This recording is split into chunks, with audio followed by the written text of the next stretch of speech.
প্রিয় দর্শক, প্রীতি এবং শুভেচ্ছা নিন। সাজ্জাদ কাদির এই মুহূর্তে আপনাদের সামনে কথা বলতে এসেছি। মোহাম্মদ ইউনূস বুঝে গেছেন তার বিদায় ঘণ্টা বাজতে যাচ্ছে। এই প্রসঙ্গটা নিয়ে কথা বলবো।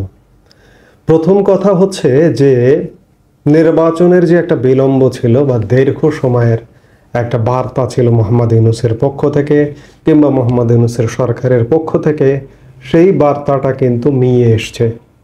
নির্বাচনটি কাছে এসে পড়েছে, ২৬ পর্যন্ত আর দীর্ঘায়িত হচ্ছে না। মোহাম্মদ ইউনূস নানান বার্তায় সব সময় বারবার এটি বলছেন। সর্বশেষ বিদেশ সফরে গিয়ে দুবাই সম্মেলন, দুবাই ওয়ার্ল্ড গভর্নমেন্ট সম্মেলন, সেখানে গিয়েও তিনি বলেছেন যে ডিসেম্বরের মধ্যে নির্বাচন। এটি ডিসেম্বর নয়, এটি আরও আগে নির্বাচনটি হতে পারে, কারণ নানান তর্জন গর্জন চলছে। স্থানীয় সরকার নির্বাচন, এটা সেটা অনেক কিছু চলছে। যেমন গতকালকে একটি ঐক্যমত্য সম্মেলন, সব রাজনৈতিক দল, সব বলতে সব নয়, সব যদিও বলা হচ্ছে কিন্তু তবুও সব নয়, কিছু রাজনৈতিক দলের নেতৃবৃন্দের সঙ্গে মোহাম্মদ ইউনূস বৈঠক করেছেন এবং সেই বৈঠকেও আশাবাদ ব্যক্ত করেছেন যে ডিসেম্বরের মধ্যে নির্বাচন অনুষ্ঠিত হবে। সেখানেও প্রশ্ন এসছে যে আগে স্থানীয় সরকার নির্বাচন। স্থানীয় সরকার নির্বাচনটি আগে করবারও একটি গভীর ষড়যন্ত্র আছে। সেই ষড়যন্ত্র, বিশেষ করে প্রধান রাজনৈতিক দল বিএনপি সেই ষড়যন্ত্রের ফাঁদে পা দিতে চান না, এখন পর্যন্ত সেটি বোঝা যাচ্ছে। দেখুন, মোহাম্মদ ইউনূসের যে বিদায় ঘণ্টা বেজে গেছে সাম্প্রতিক নানা ঘটনায়, সেটি পরিষ্কার। মোহাম্মদ ইউনূসকে আমি দেখতে চাই তিনি একজন নোবেল পুরস্কার বিজয়ী, একটা সম্মানের আসনেই দেখতে চেয়েছিলাম, কিন্তু বিগত ৬ মাসে বাংলাদেশের যে ক্ষতি করেছেন, আমি সেই সম্মানের জায়গায় রাখতে চাই না। আমি তাকে শুধুমাত্র একজন ক্ষুদ্র ঋণ ব্যবসায়ী হিসেবেই দেখতে চাই। ব্যবসায়ী নানা ধরনের আছে, সৎ ব্যবসায়ী, অসৎ ব্যবসায়ী। আমি সৎ ব্যবসায়ীর কাতারেও রাখতে চাই না, কারণ হচ্ছে আমি ডোনাল্ড ট্রাম্পের কথায় তাকে ক্ষুদ্র ঋণ ব্যবসায়ী বলতে চাই।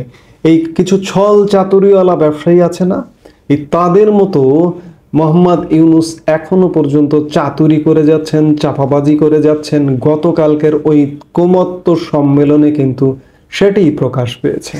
তিনি গতকালকের সম্মেলনে বলেছেন যে সরকারের প্রথম পর্বে ৬ মাস দেশীয় আন্তর্জাতিক সমর্থনের কথা উল্লেখ করে অন্তর্বর্তীকালীন সরকারের প্রধান উপদেষ্টা মোহাম্মদ ইউনূস বলেছেন, প্রথম পর্বের একটা অভিজ্ঞতা হলো সরকার দেশের জনগণের ও আন্তর্জাতিক বিশ্বের সমর্থন দুটোই পেয়েছে।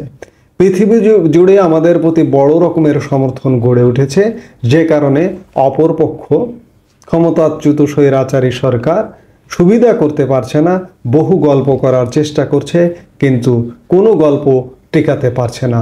শেষ পর্যন্ত মার্কিন প্রেসিডেন্ট ট্রাম্পের কাছে গিয়েও গল্প চালাতে পারল না। ছোট রাষ্ট্র, বড়, মাঝারি এবং ধনী সব রাষ্ট্র আমাদেরকে সমর্থন করছে, কারোর কোনো রকমের দ্বিধা নেই। শনিবার জাতীয় ঐক্যমত্য কমিশনের সঙ্গে রাজনৈতিক দলগুলোর বৈঠকে তিনি এসব কথা বলেন। এটি একজন ক্ষুদ্র ঋণ ব্যবসায়ীর চাপাবাজি ছাড়া কিছু নয়। আমি আর একটা কথা বলে নিতে চাই যে মোহাম্মদ ইউনূস চলে যাবেন। তার খায়েশ ছিল দীর্ঘ সময় থাকবার, কিন্তু তিনি শেষ পর্যন্ত মরণ কামড়, তিনি এবং তার বাহিনী মরণ কামড় দিয়ে যেতে চাইবেন। ১৯৭১ সালে আমাদের মুক্তিযুদ্ধের শেষ লগ্নে যখন পাকিস্তানি বাহিনী জেনে গিয়েছিল যে পরাজয় নিশ্চিত, তখন আমাদের কিন্তু শেষ কামড় দিয়ে গেছেন।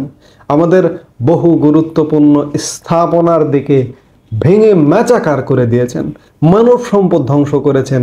14ই ডিসেম্বর বুদ্ধিজীবী দিবসের কথা আপনাদের নিশ্চয়ই মনে আছে। আমাদের জাতির শ্রেষ্ঠ সন্তানদের বেছে বেছে হত্যা করা হয়েছিল। মোহাম্মদ ইউনূসের সাঙ্গপাঙ্গরাও কিন্তু সেটাই করবার চেষ্টা করবে, কারণ তারা বুঝতে পারছে তাদের অবস্থা, তাদের লেজ গুটিয়ে আসছে, যার দরুন নির্বাচন এগিয়ে আসছে। অন্যান্য রাজনৈতিক দলগুলো যেটি চাইছে সে পথে হাঁটছে, যদিও তারা রাজনৈতিক দলের মতের বাইরে আরেকটি রাজনৈতিক দল, বিশেষ করে যারা তাদের ব্যাকআপ, তাদের এজেন্ডা বাস্তবায়ন করবার চেষ্টা করছেন, কিন্তু ভেতরে ভেতরে আসলে পারছেন না। যে রাজনৈতিক দলটির ব্যাকআপে চলে ইউনূস সরকার, সেই রাজনৈতিক দলটিও কিন্তু ইতোমধ্যে সারা দেশে তাদের নির্বাচনী প্রার্থী ঘোষণা করছে। এই প্রার্থী ঘোষণা থেকেই অন্যান্যদের অন্ততপক্ষে এটি আজ পাওয়া উচিত যে নির্বাচন কিন্তু খুব শীঘ্রই, এমনকি ডিসেম্বর না, ডিসেম্বরের আগেও হয়ে যেতে পারে। ইতিমধ্যে ভারতের প্রধানমন্ত্রী নরেন্দ্র মোদী বিদেশ সফর শেষে শনিবার দেশে ফিরেছেন এবং ফ্রান্স এবং মার্কিন যুক্তরাষ্ট্র সফর এবং গৌরবোজ্জ্বল সফর, উষ্ণ অভিনন্দনপূর্ণ সফর ছিল নরেন্দ্র মোদীর। এই যে মোহাম্মদ ইউনূস যে চাপাবাজি করছেন এখনো, যে তার দিকে সারা পৃথিবী আছে, কিন্তু আমরা তো দেখতে পাচ্ছি যে বাংলাদেশ এই মুহূর্তে পৃথিবী থেকে বিচ্ছিন্ন হয়ে গেছে। গত 6 মাসে মোহাম্মদ ইউনূস সমানে চাপাবাজি করে যাচ্ছেন যে পৃথিবীর বিভিন্ন দেশ জিজ্ঞেস করে যে তোমরা যে সংস্কার করছো, তোমাদের সঙ্গে আমরা আছি, তোমাদের কি লাগবে বলো। মোহাম্মদ ইউনূস গত 6 মাসে কি লাগবে সেই লাগাটা কোনো একটি দেশ থেকে কিংবা কোনো একটি দাতা সংস্থা থেকে কোনো লাগাটা আমাদেরকে কি একটু দেখাতে পারবেন? আমরা প্রমাণসহ দেখতে চাই। কিংবা মোহাম্মদ ইউনূসকে কোনো রাষ্ট্রীয় অতিথি হিসেবে সসম্মানে ডেকে নিয়ে উষ্ণ সংবর্ধনায় সংবর্ধিত করেছেন, এমনটা কি মোহাম্মদ ইউনূস আমাদেরকে দেখাতে পারবেন? পারবেন না, কেউ ডাকে না। মোহাম্মদ ইউনূস বিদেশ সফরেও যেগুলো যাচ্ছেন, গুরুত্বহীন সফর, যে সফরগুলো কোনো গুরুত্ব নেই। জলবায়ু সম্মেলনে যাচ্ছেন, বিজনেস সম্মেলনে যাচ্ছেন, বিভিন্ন রাষ্ট্রের ছোট ছোট সম্মেলনগুলোতে যাচ্ছেন, অর্থাৎ গুরুত্বহীন প্রত্যেকটি সম্মেলনে তিনি যাচ্ছেন কিন্তু। এবং দান, অনুদান, সাহায্য, ঋণ গত 6 মাসে কি এসেছে? আমার যদি আন্তর্জাতিক বিশ্ব আমার দিকে ঝুঁকেই থাকতো, তাহলে তো আমি দান, অনুদান, সাহায্য, সহযোগিতায় ভরপুর হয়ে যেতাম। আমার রিজার্ভ ডাবল হয়ে যেত এতদিন। যে প্রতিশ্রুতি, যে চাপাবাজি করেছেন মোহাম্মদ ইউনূস শুরু থেকে, জাতিসংঘের সাধারণ পরিষদে গিয়েই বিলিয়ন বিলিয়ন ডলার তিনি নিয়ে এসেছেন, কোথায় সেগুলো? কিছুই আসেনি। চাপাবাজি, মানুষকে ধোঁকা দেওয়া। ক্ষুদ্র ঋণ ব্যবসার মধ্যে ধোঁকা আছে, শুভঙ্করের ফাঁকি আছে। আজকে বাংলাদেশটাকেও মনে করছেন যে ক্ষুদ্র ঋণের একটি প্লট, যার কারণে নিয়মিত ধোঁকা দিচ্ছেন, প্রতিনিয়ত ধোঁকাবাজি করছেন। এতই আমাদের প্রতি আকৃষ্ট, অথচ যুক্তরাজ্যের মতো দেশ তাদের নাগরিকদের আমাদের দেশে ভ্রমণ সতর্কতা জারি করছেন। গত 31 জানুয়ারি ভ্রমণ সতর্কতা জারি করেছেন। আবার এই যে গত 13 ফেব্রুয়ারি আবার তারা ওয়েবসাইটে উল্লেখ করেছেন যে এই যে ভ্রমণ সতর্কতাটা, এটি কিন্তু এখনো পর্যন্ত জারি আছে। মোহাম্মদ ইউনূস আসলে কূটনৈতিকভাবে উল্টো পথে চলেন। নানান আলামতে, নানান ভিডিওতে আমরা বিভিন্ন সময়ে বলেছি, মোহাম্মদ ইউনূস পাকিস্তান নিয়ে চলেন। এই যে পাকিস্তানের সঙ্গে সম্পর্কটা কেমন দেখুন, কারোর সাথে সম্পর্ক থাকুক আর না থাকুক, এই যে বাংলাদেশ সশস্ত্র বাহিনীর একের পর একটি পাকিস্তানে যাচ্ছে। গত 7 ফেব্রুয়ারি পাকিস্তান সেনাপ্রধানের সাথে বাংলাদেশের নৌপ্রধান দেখা করেছেন, সাক্ষাৎ করেছেন, পাকিস্তান সফর করেছেন। কদিন আগেও পাকিস্তান বাংলাদেশে বিমান চালু হচ্ছে, এয়ার জিন্না একটা বেসরকারি বিমান সংস্থা, কিন্তু বাস্তবিক অর্থে সেটি চালু হবে কিনা সেটি একটি বড় প্রশ্ন। এক্ষেত্রে ভারত সবচেয়ে বড় বাধা হতে পারে। এই যে পাকিস্তান বাংলাদেশ যে পীড়িত, এই পীড়িতটা মাঝপথেই থেমে যেতে পারে ভারতীয় প্রভাবে। কারণ এই যে বিমান সার্ভিসের কথাই যদি বলি, যে বিমান সার্ভিস চালু করতে হলে আমার ভারতের আকাশ ব্যবহার করতে হবে। এছাড়া আমরা পাকিস্তান, করাচি, ঢাকা বিমান সার্ভিস চালু করার কিন্তু কঠিন। ইতিমধ্যে বাংলাদেশ সিভিল এভিয়েশন এয়ার জিন্নাকে অনুমতি দিয়েছে, কিন্তু ভারতের আকাশ ব্যবহারের অনুমতি হয়তো পাবে না, যার কারণে বিমান সার্ভিসটিও চালু হবে না এবং পীড়িতির চূড়ান্ত রূপ লাভ করতে পারবে না। মাঝখানে ভারত বাধা হয়ে দাঁড়াবেই। কারণ আপনারা জানেন, ভারত আমাদের চারপাশ দিয়ে ঘিরে। আমাদের এখান থেকে একটা বিমান উড়ে যেতে হলেও ভারতের আকাশ পেরিয়ে কিন্তু ওপারে যেতে হয়। সেটি পৃথিবীর যে প্রান্তেই যান না কেন। এই যে মোহাম্মদ ইউনূস দেশ ছেড়ে যদি চলে যেতে চায়, সাপোজ আমি মনে করলাম শেখ হাসিনাকে যেভাবে চলে যেতে হয়েছে জরুরি প্রয়োজনে, ঠিক তেমনিভাবে যে মোহাম্মদ ইউনূস দেশ ছেড়ে চলে যাবেন কিংবা ইউনূসের সাঙ্গপাঙ্গরা দেশ ছেড়ে চলে যাবেন, ভারতের আকাশ না মাড়িয়ে কোথাও যেতে পারবেন না।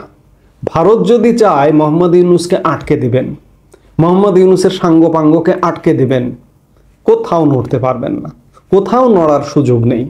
এই নানা দিক বিচার বিশ্লেষণ করে বিবেচনা করে মোহাম্মদ ইউনূসের কপালে কিন্তু ভাঁজ। আপনারা গতকালকের ঐক্যমত্য বৈঠকেও কিন্তু দেখেছেন তার চেহারা কিন্তু বিমর্ষ। কাজেই মোহাম্মদ ইউনূস বুঝতে পারছেন যে তার পতন তার বিদায় তো হবেই, কিন্তু একই সাথে বিদায় হয়েই কিন্তু চূড়ান্ত পরিণতি নয়, শাস্তির আওতায় আসতে হতে পারে। এই শেষ বয়সে, এই জীবনের শেষ প্রান্তে এসে তিনি নোবেল বিজয়ী একটা সম্মানের জায়গায় সম্মানে ছিলেন, কিন্তু তিনি বাংলাদেশের এই অন্তর্বর্তীকালীন সরকারের দায়িত্ব নিয়ে যে নেতিবাচক দায়িত্ব পালন করলেন, বাংলাদেশের বিরুদ্ধে যে দায়িত্ব পালন করলেন, তিনি কিন্তু অপরাধের কাঠগড়ায় সামিল হয়ে গেছেন। সেই জায়গা থেকে মোহাম্মদ ইউনূস আসলে বুঝতে পারছেন যে বিপদ কিন্তু ধেয়ে আসছে। এই যে ডোনাল্ড ট্রাম্প এবং নরেন্দ্র মোদীর সাক্ষাতে বা সাংবাদিক বৈঠকে ডোনাল্ড ট্রাম্পের বক্তব্য নিয়ে বাংলাদেশে নানান চর্চা হচ্ছে। ডোনাল্ড ট্রাম্প বাংলাদেশ ইস্যু যখন আসলো সাংবাদিক বৈঠকে, তখন ডোনাল্ড ট্রাম্প বাংলাদেশ ইস্যুটাকে নরেন্দ্র মোদীর ওপরে ছেড়ে দিতে চাইলেন, কারণ নরেন্দ্র মোদী বা ভারত দীর্ঘদিন ধরে কাজ করছে, সেই ক্ষেত্রে তিনি তার উপরে ছেড়ে দিতে চেয়েছেন। এটিই যুক্ত। কিন্তু বাংলাদেশের সরকার, বাংলাদেশের মিডিয়া, প্রথমে মিডিয়া একভাবে প্রকাশ করে পরে সরকারের চাপে মিডিয়া আর একভাবে প্রকাশ করতে চাইছে যে ডোনাল্ড ট্রাম্প এ প্রশ্নের উত্তর দিতে বলেছেন নরেন্দ্র মোদীকে এবং নরেন্দ্র মোদী প্রশ্ন এড়িয়ে গেছেন। এখন যে যেভাবে বুঝে সুখ পায়, পাগল যেভাবে বুঝে সুখ পায়, পাগলের সুখ মনে মনে।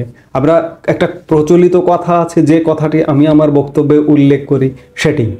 তো কাজেই মোহাম্মদ ইউনূস বুঝে গেছেন, বুঝতে পেরেছেন তার বিদায় ঘণ্টা বেজে গেছে, এবং বুঝতে পেরে তিনি নানা রকম চাপাবাজি করছেন। এই মুহূর্তে এ পর্যন্তই।